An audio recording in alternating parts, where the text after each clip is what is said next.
Thank you for joining us for this webinar today. The tutors today are Evelyn, Michelle, myself, Elizabeth, and we work for BAND, which is an organisation that supports the early years and childcare sector. Thank you. So during today's webinar, we will look at understanding what the prevent duty is. We'll look at what we mean by radicalisation, extremism and terrorism, and the ways children and families become vulnerable to being drawn into radicalisation. We'll look at the online risks, how to safeguard children and families, and the ways to build children's resilience to radicalisation through the British values. I'm going to hand over to Evelyn now. So what is the prevent duty? Section 26 of the Counter-Terrorism Security Act 2015 places a duty on certain bodies, specified authorities listed in Schedule 6 of the Act, in exercise of their functions to have due regard to the need to prevent people from being drawn into terrorism. This guidance is issued under Section 29 of the Act. The Act states that authorities subject to provisions must have regard to this guidance when carrying out the duty, and that is in England and in Wales. Prevent includes, but is not confined to, the identification and referral of those at risk of being drawn into terrorism into appropriate interventions. These interventions aim to divert vulnerable people from radicalisation.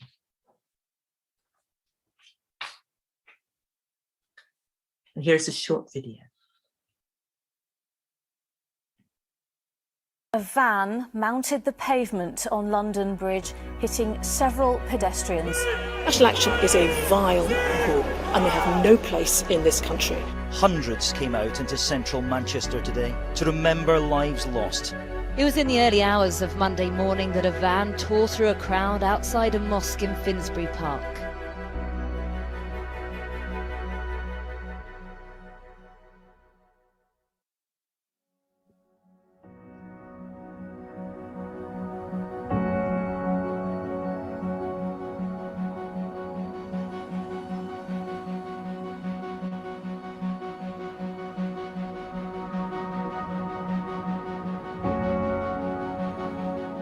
It was such a shock, obviously, when it happened, because even now when people talk about Rashid, whether friends or associates, they always say that he was the last person they would have ever thought would have ever gone down that kind of path, because he was such a bubbly young lad, full of energy, not a care in the world. He just was very happy. I think that also made him a bit maybe vulnerable.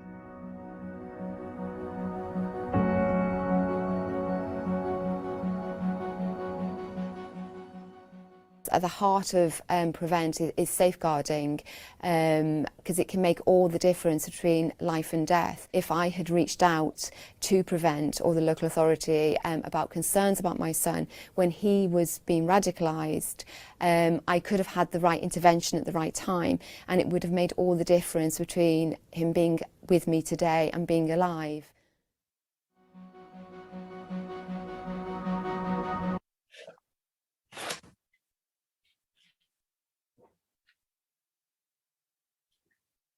So let's just look a bit more closely at some definitions. Radicalisation is the process through which a person comes to support or be involved with extremist ideologies. Vulnerable people may be targeted, although radicalisation can happen to anyone. They may be offered emotional support or a sense of belonging that is missing in their lives. A person may be groomed either face-to-face or online to radical views. Extremism. Extremism under Prevent is the vocal or active opposition to fundamental British values, including democracy, the rule of law, individual liberty, and mutual respect and tolerance of different faiths and beliefs. It includes calls for the death of members of British Armed Forces, and that's under the HMS Government 2011. More generally, extremism is any view that is radically different from the general views of the society in which a person is living. Extremist messages or membership of an extremist group can offer a sense of purpose, community and identity, which may be appealing, especially if someone is experiencing challenges in their life. Extreme views can promote an us and them attitude and can dehumanize others. But it must be noted that not all extreme views promote violence. Terrorism. Terrorism is an action or a threat designed to influence government, society, or intimidate the public. Its purpose is to advance a political, religious, or ideological cause. The current UK definition of terrorism is given by the Terrorism Act 2006. In the UK, we define terrorism as a violent action that endangers a person's life other than that of the person committing the action, or involves serious violence against a person, or causes serious damage to property, or creates a serious risk to the public's health and safety, or interferes or seriously disrupts an electronic system.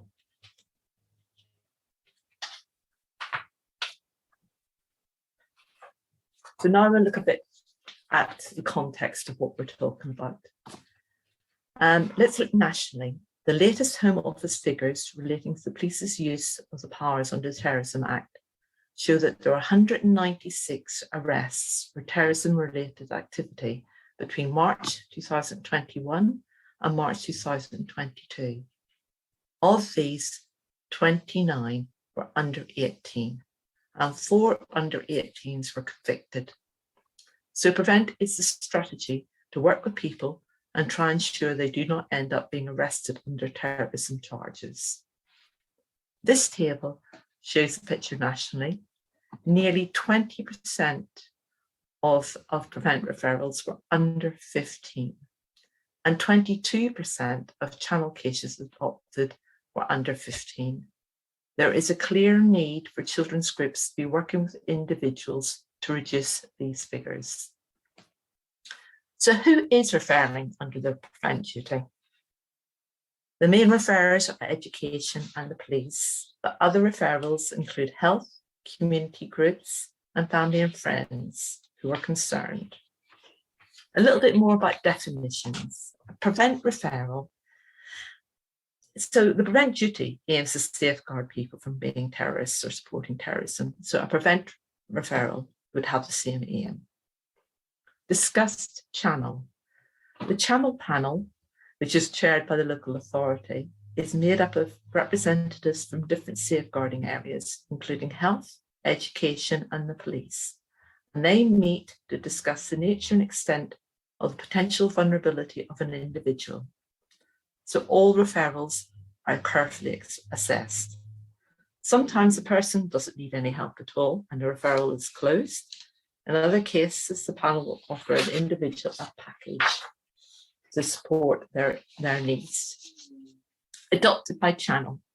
So Channel is the voluntary multi-agency safeguarding programme supporting people who are vulnerable to radicalisation, and people are referred to it by the Channel panel. So we're going to look a bit more here at the Southwest.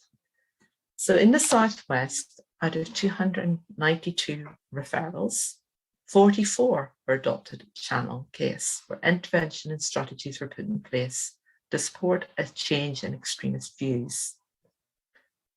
Of the 292 referrals, 29 were Islamist extremism, 84 were extreme right-wing, 6 were other, and 173 were mixed, unstable, unclear ideology. So can we look at these definitions in more detail? So Islamist extremism. This category reflects those who advocate, justify, or glorify acts of violence or other illegal conduct to achieve fundamental changes to society, to establish an extreme version of Islam. For example, forcing the implementation of their Islamic State or Caliphate. Jihadists are people who use violence, terror, and vigilante action against those they regard as enemies of their extreme version of Islam. Groups include ISIS, Al-Qaeda, who operate across many countries, Al-Shabaab, who operate in Somalia, and Boko Haram, who operate in Nigeria. Extreme right wing. This category covers a range of ideologies, including cultural nationalism, white nationalism, and white supremacism.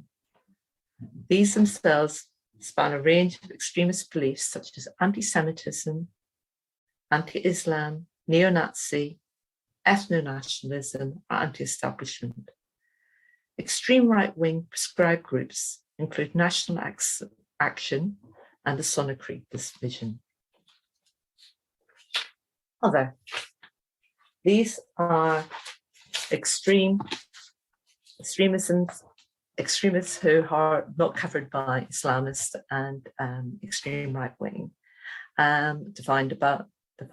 previously defined. This includes international radicalisation groups, left-wing extremism, and Northern Ireland related extremism, for example, the INLA or the UVF. And finally, mixed, unstable, or unclear ideology. This reflects instances where the ideology presented involves a combination of elements from multiple ideologies, so it's mixed. Or there are shifts between ideologies, unstable, where the individual does not present a coherent ideology, but may still be vulnerable to being drawn into terrorism, unclear. These things may be fueled by increasing prevalence of hateful extremist content online, with this content causing young or vulnerable people to fixate on violence or other dangerous subject matters. So individuals may be vulnerable out of a sense of duty or a desire for belonging, and also those fixated with massacre or extreme mass violence, but themselves still be vulnerable being drawn into terrorism. Examples include incel violence, school mass shootings, misogynistic, LGBT or race violence, although some of these may be more aligned with the extreme right wing, but the alignment is unclear. Research is showing that 70% of people being referred under PREVENT have complex mental health needs. In Plymouth, the 22-year-old who killed 5 was involved with incel content online, but the shooting included his mum, a 3-year-old girl, 2 men, and another woman.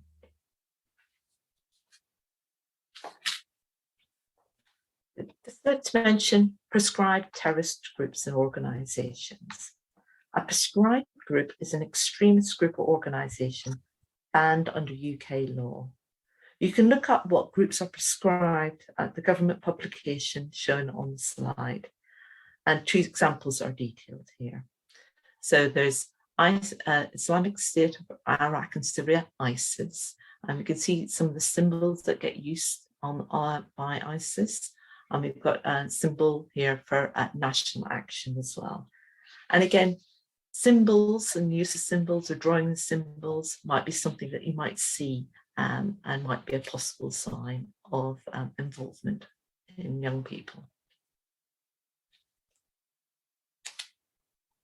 Okay, thank you, Evelyn. So we're now going to look at how the PREVENT duty relates to early years and childcare settings. So in terms of legislation, this slide here shows how the PREVENT duty relates to those early years and childcare settings. Now, under the early years foundation stage and existing regulations, you already have a duty to keep children safe and to protect them from harm. And the PREVENT duty is just another part of this. So it's a part of your existing ongoing safeguarding. You need to consider the risk of extremism and radicalisation as a safeguarding and child protection issue, just as you would with any other safeguarding and child protection issue. So, what is your role in all of this, and what are your responsibilities? Well, it sort of comes down to the 3 bullet points that we've got on this slide here. So the responsibilities for childcare settings and for practitioners are to work to prevent children being drawn into terrorism via radicalisation and extremist ideas, to take action when you are concerned, as you would with any child that you were concerned about, and to then discuss those concerns with your designated safeguarding lead, and to promote the fundamental British values. And promoting British values is all about building children's resilience to radicalisation. So, identifying the signs of radicalisation. So in order to fill the duties on the slide that we looked at just now, professionals working with children need to be able to identify the signs and symptoms of possible abuse and neglect at the earliest opportunity, and to respond in a timely and appropriate way.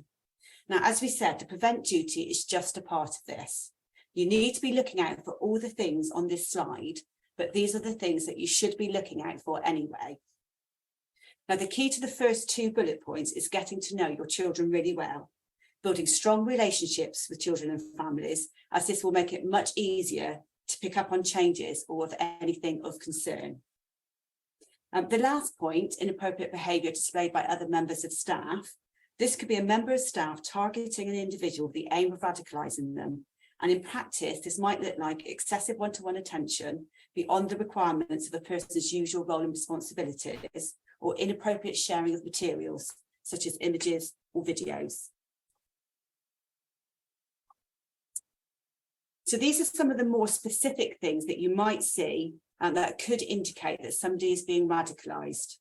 If a child or young person is being radicalised, their day-to-day behaviour may become increasingly centred around an extremist ideology, group or cause. And this might look like some of the things on this slide. So in box 1, we've got spending increasing amounts of time talking to people with extreme views. So this could be with people they know, such as existing friends or family members, or the staff or volunteers of any setting that a child attends, or it could be with new people.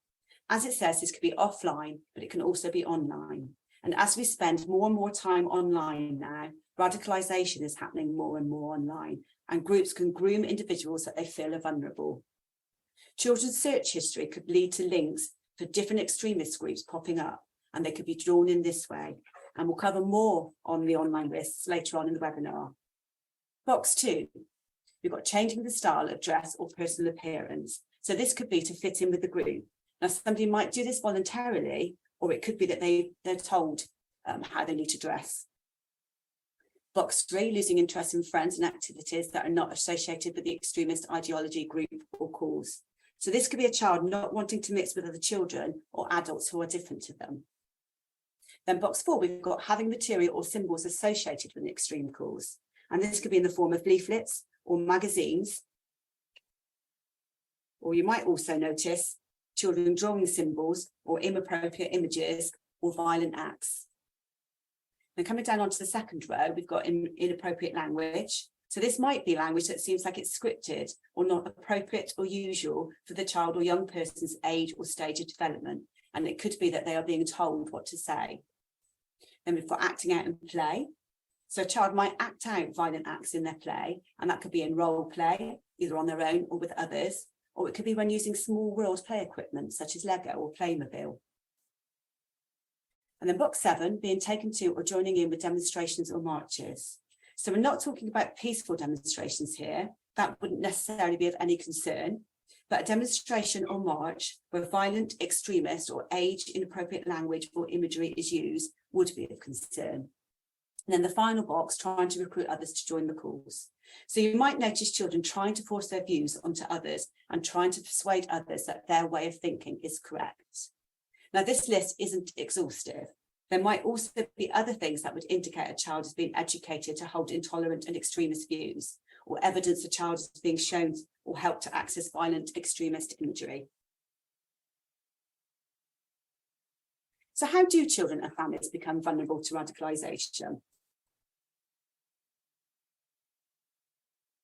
So it's important to understand that anybody can be radicalised, but staff need to consider what might make one child or family more vulnerable than another, as groups will seek out those that are more vulnerable. Now, children in their very nature are vulnerable. They are vulnerable just because they are children, but still some will be more vulnerable than others.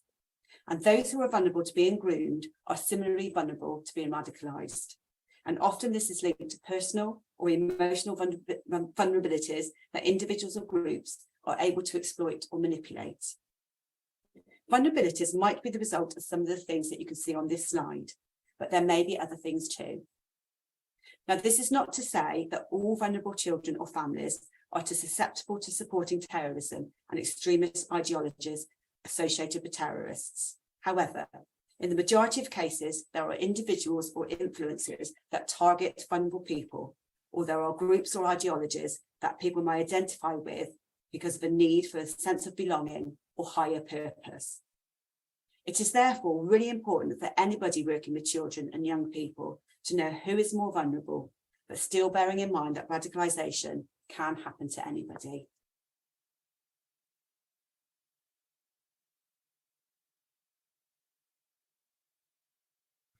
Okay, thanks, Michelle. So we're going to look at online risks now. The internet can be a fantastic resource, but it can pose risks to children. The process of radicalisation can occur online through exposure to and engagement with ideological propaganda, and there is evidence that younger children are accessing and viewing dangerous propaganda online, which has been accelerated by a greater dependence on technology during the pandemic. The issues that children may encounter online will vary depending on their age and online activities. However, even from a young age, there is a risk that children can be exposed to radicalisation without knowing that's what's happening to them. So we're not going to have 3-year-olds, 5-year-olds, and 6-year-olds going off to join extremist groups. But what you may have are young children who are hearing things, seeing things, and witnessing things online that can lead to exposure and engagement with extremist ideologies. And children's use of the internet is changing really fast in response to technological innovation. A lot of websites and apps such as TikTok and YouTube are designed to use algorithms which serve up content related to what users have already interacted with. And this can create a rabbit hole effect if left unchecked. This can cause children to be exposed to content that is upsetting and harmful. And algorithms can also amplify harmful biases and hate. And it can also lead to misinformation and conspiracy theories being spread. A study released by security company Kasper Sky found that children viewing children's TV programs such as Peppa Pig on YouTube were on average just 3 clicks away from seeing explicit and adult material, including nudity and violence. So what are the signs that a child could have been exposed to or accessed harmful extremist content online? If a child is being exposed to radicalisation and extremism online, you may notice changes in their behaviour, which might be observed in their play as well. And you might also notice the things they say. So for children under 5, you may notice that they are being more physically aggressive within their role play or small world play. They might also use negative names for children linked to their skin colour or racial group. And you may see drawings or marks showing extremist symbols. And for older children, you may hear them sharing extreme views within your setting or talking about inappropriate websites or platforms that they use. It's important to listen and observe children's conversations and their play. Are children acting out anything that might be a cause for concern? Also be alert to the conversations you may overhear from parents and carers. So how do we help protect children from radicalisation and extremism online? So the early years and childcare workforce play a key role in supporting children to learn how to keep children safe online. To help children get the best experience out of the online world and to safeguard them from harm, you can ensure that children are supervised when they are online within your setting. Make use of controls and filters. Set time limits. You can use stand timers to help children establish positive behaviour and learn about boundaries early on. Start the conversation early. It's important to talk to children about staying safe online, much in the same way you do with other safeguarding topics. You can use books and resources to help teach children about the dangers of being online. And you can also teach them strategies to use if something ever upsets or worries them. For example, this could include switching off the screen, exiting the website, or it could be coming to ask an adult for help. Use age-appropriate apps and games within your setting. You can signpost parents and carers to information about keeping their child safe online, and you can know where to report harmful content. So anyone can report online material relating to extremism and terrorism using the government's online reporting form, and we have linked the webpage below for you. Thank you. So how do we manage concerns around extremism in your settings? So the prevent referral process in Bristol, it's very similar and can take the same route as any other safeguarding or child protection concern that you may have about a child. The prevent strategy uses a notice, check, share approach. So notice the concern, and here you might want to trust your instincts on what's going on. Then check your concern. So you could do that by using a source of advice.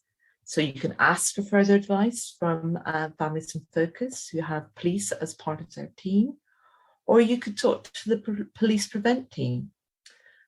Or you could use online resources such as Educate Against Hate or Act Early.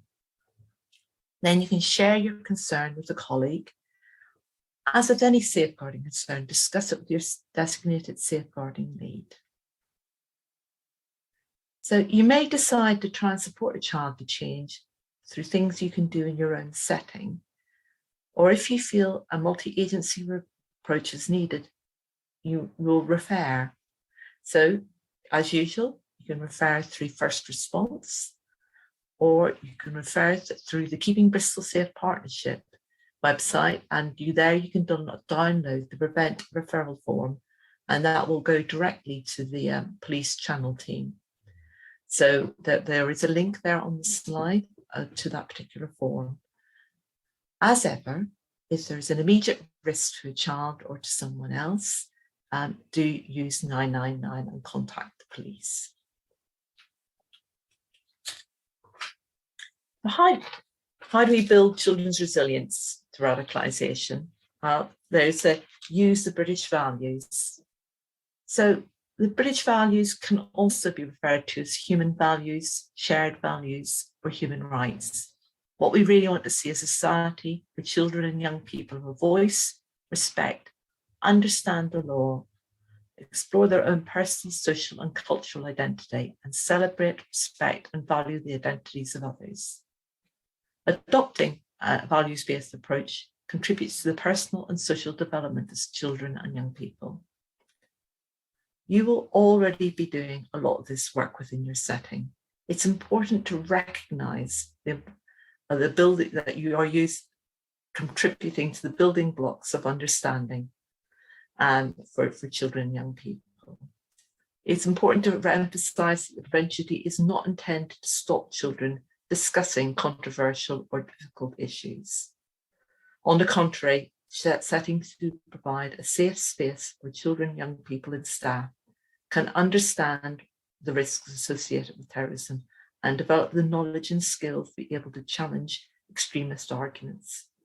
Discussion is encouraged around values, terrorist ideologies and harmful extremist messages. So, a bit more on British values. With older children, it could be useful to look at contrasts, the British value versus the opposing value. So talking about different issues and ideas and discussing the implications and how that might affect individuals, and also considering the impact on others. So democracy, a way of governing that depends on the majority will of the people. And that can change from time to time.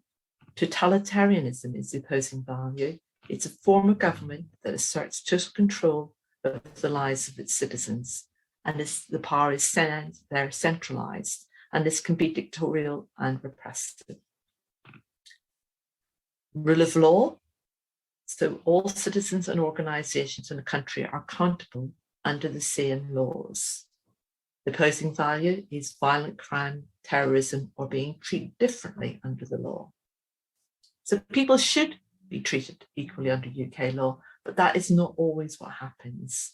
So bias and discrimination in our society is used by radicalisers to get a foothold with people who may have suffered discrimination by the police or by legal processes.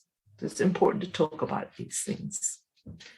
Individual liberty, so the right to believe, act and express oneself freely, each of us having the freedom to make our own choices and to do what we want. So those rights to be outside government control. Opposing value, discrimination, racism, censorship or false imprisonment, where rights to freedom are ignored or controlled. At the present, women in Iran are impacted, and also those women in Afghanistan.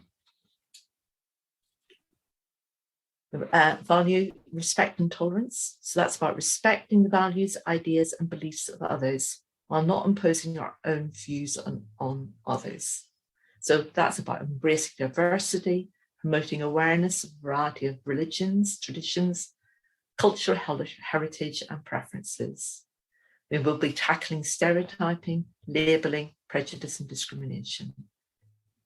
The opposing values, hate speech or hate crime.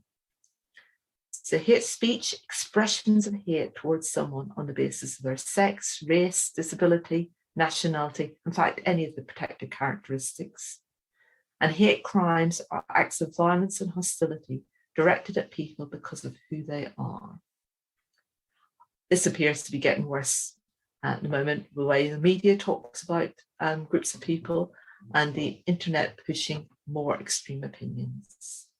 We will now look at younger children, but you could use a contrast approach to discuss simpler rules or values in your setting as a building block to understanding. Okay, thanks, Evelyn. Okay, so promoting the British values within your earlier setting. So when the prevent duty was first established in 2015, there was a bit of confusion about what the British values meant. And many settings put up displays of the Union Jack and adapted their daily routines to include patriotic activities of British life.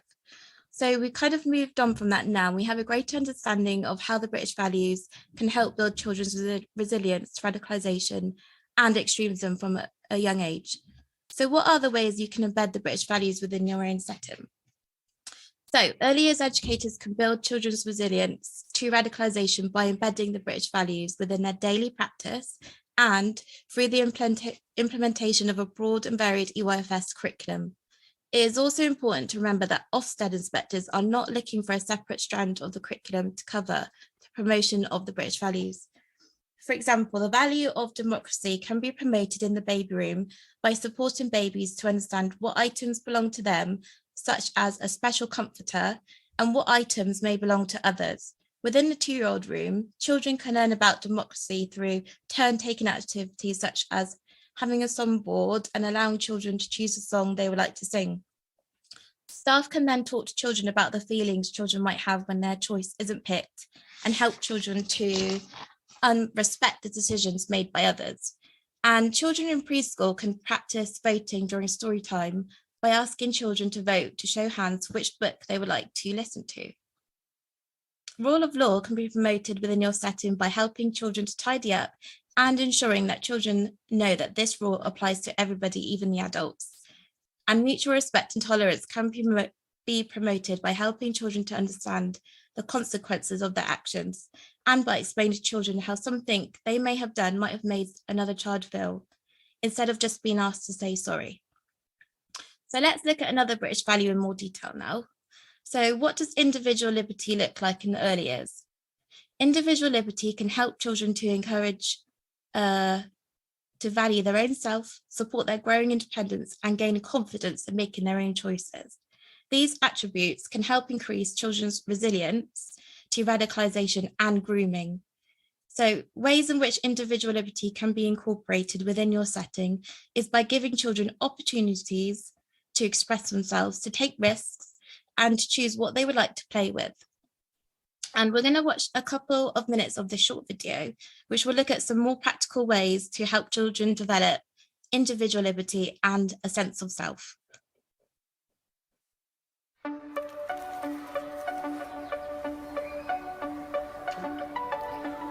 A child who has a sense of self can challenge themselves. This helps them become independent, set themselves goals and be confident to try new activities. As a practitioner, you should create a feeling of safety, as this encourages the child to be their own person. You can do this by being responsive and taking time to understand the child's feelings. So we're going to be thinking about how we establish a sense of self, so how a child is felt to be understood. So the first thing to consider is, how do you begin to understand a child and how do you get to know who they are? One of the most important things is to value their voice and make sure they're heard within the setting. So things like asking permission before changing nappies, or asking them if they're ready for their snack, or what they would like to do, and giving them an opportunity, especially the ones with limited language, to actually be able to express what they want and their choices. That's lovely, and I think it's so important that, you know, that children are regarded regardless of what age they are, and supported to, you know, that they know what's going to come next, that you don't just pick them up to change their nappy, but actually asking and seeking permission really enables a child to feel valued. So thanks, Lucy. And what does it look like in the nursery setting, Kerry? I think as practitioners in a nursery, what we often have to ask ourselves is things like, you know, do you know that child? You know, is it there for them? Can they trust you? You know, can they fly? Them kind of questions that we constantly ask ourselves about each child, every individual one. And again, I think it starts from a home visit. You know, you find out that information, but also that child understands that you're interested, you want to know about them. You know, you want to seek all of this information that you could possibly get, but also you look at their subtle cues too. You look at how they want to be approached, how they want to be cuddled, you know, what kind of affection they do or don't want from you. I think it all kind of comes to that, but it's about questioning that you're putting the time and the effort into actually make sure that relationship is important, and the child knows that too.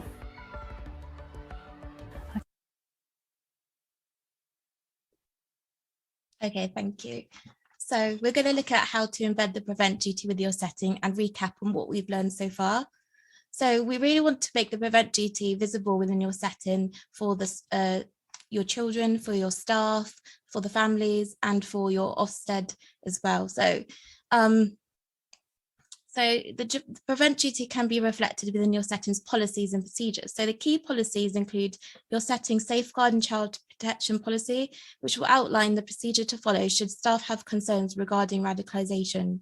And other related policies include your lockdown policy, which can be implemented in response to any kind of threat to safety for children and staff within your setting. And your online safety policy will outline the ways in which you can keep children safe online. It's important to ensure that your policies and procedures are free from discrimination. The prevent duty applies to all forms of terrorism. So if, for example, you have examples within your policies regarding signs of radicalisation, ensure that these are not focused on just one type of group, and check that staff are able to provide examples about different types of extremist groups. So the prevent duty self-assessment.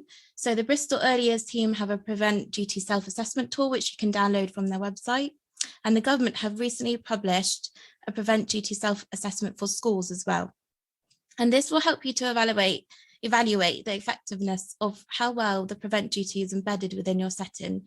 And it will help you to identify any actions or gaps or actions for improvement. So your leaflets, posters and displays. So your display boards can evidence how and show how you promote the British values with photos, observations and explanations.